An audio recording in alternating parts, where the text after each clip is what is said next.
Do you have a phone interview coming up, or have you been applying to lots of jobs and waiting for a phone interview to come up? Then this quick training is for you, because I'm going to prepare you to ace that phone interview so that you can get the second one. Stay tuned.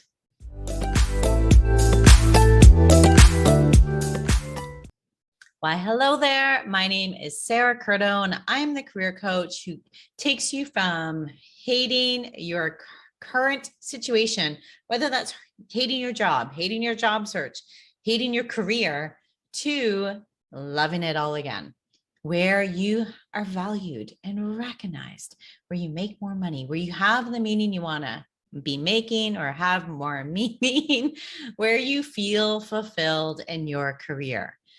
Now, every week I come here and drop a new training, and these trainings deal with anything to do with your career, whether that's just normal career advice, whether it's job search advice like this week's, whether it's career change, which this still applies, or getting a promotion, anything to do with your careers. That's what this channel is for. So hit the subscribe button so you don't miss a single one.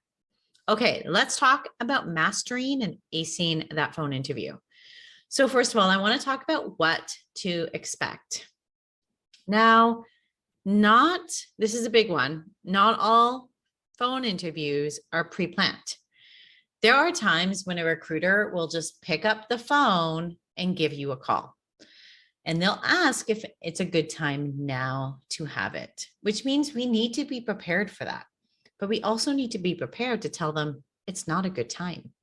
I've had interviews where people are driving, where they are like feeding babies their dinner and the babies are crying.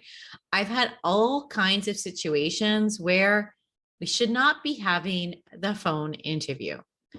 And I know it's because they were afraid. So I want you to know, don't be afraid to ask to schedule a better time, especially if you've been looking for a long time and you've been desperately waiting for that phone interview. If that's you, then I want you to watch any of my resume series.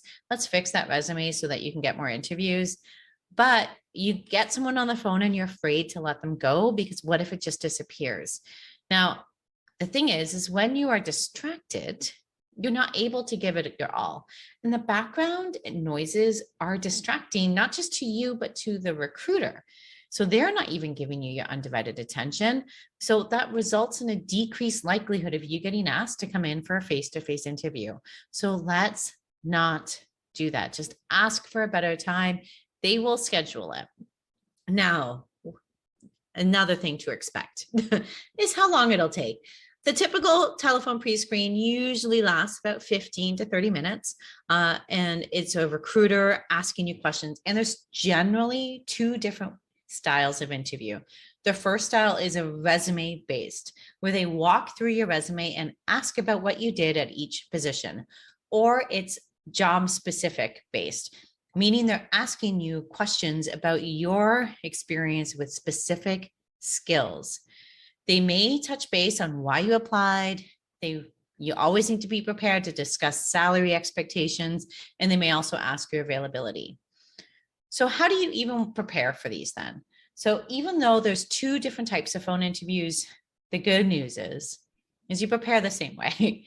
So I want you to grab the job posting and I want you to take a look at the responsibilities and the qualifications. And I want you to see how it aligns with your experience.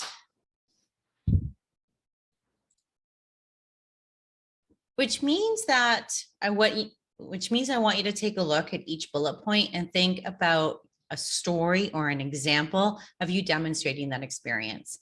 And then in a resume-based interview, what you're going to do is you're going to focus on telling those stories. In a job skill-based interview, you're just going to mention where you did those stories, so that they have an understanding of where you did all of this and what you can do, and be detailed. They want those details. So some keys to success. Now that you know how to prepare, I want you to go through some keys to success. Now, some will sound silly, and some of these keys are common sense, but as someone who conducted thousands of phone interviews, you would be surprised how often you may forget some of these. Number one is I want you to treat the phone interview like a face-to-face interview. Now, what I mean by that is take it seriously. It is a step. It may be an annoying step. You may think the recruiter doesn't really understand you or understand what the job really entails. They don't need to, but you still need to show them that you can do the job, because that's the purpose. Can you do the job? That's all they care about. And if they don't think you can do the job, then they're not going to move you forward. So you do need to treat it seriously. The second thing is I want you to take the call in a quiet and distraction-free area. You know, based off of what I said at the beginning, I think you know why. I also want you to go into the call prepared, meaning if it is scheduled, go to the washroom, get a glass of water, dress for success. Now, it doesn't have to be a suit. It can be in comfortable clothes, but ones that make you feel excited and energized. Number 4 is have your documents like resumes, job descriptions, list of questions, and blank paper ready. Now, this can be on a screen, but also if you want it to be easy, what a lot of my clients have done is like round a dining room table is you like have them all set out because you don't want to hear them rifling. You want to be rifling with paper, but we can have them laid out so that it's not a distraction. Number 5 is ask questions. Like seriously, ask questions. Number 1 is ask questions, but in all seriousness, you want to ask questions because you want to show the recruiter that you're really interested in this position. Number 2 is, hello, you have someone who understands what the hiring manager wants. This is an excellent opportunity to gold mine some information, or it is a gold mine. I'm bad with sayings. You can get so much information about the job. What is the hiring manager looking for? What are the top 3 skills the hiring manager has said? What has the hiring manager said the critical priorities are for this job? It helps inform your hiring manager interview while also showcasing the ability to ask great questions, which people like, and that you're interested. Number 6, and the last key is finish up professionally. Thank them for their time, expressed your increased interest because of it, and then send a thank you email within 24 to 48 hours. I know lots of people think it's pointless to send a thank you email because everyone else does, but everyone else is thinking the exact same thing. So send a thank you email. And that is how you master the phone interview. Share with me below what tip that you will be using right away.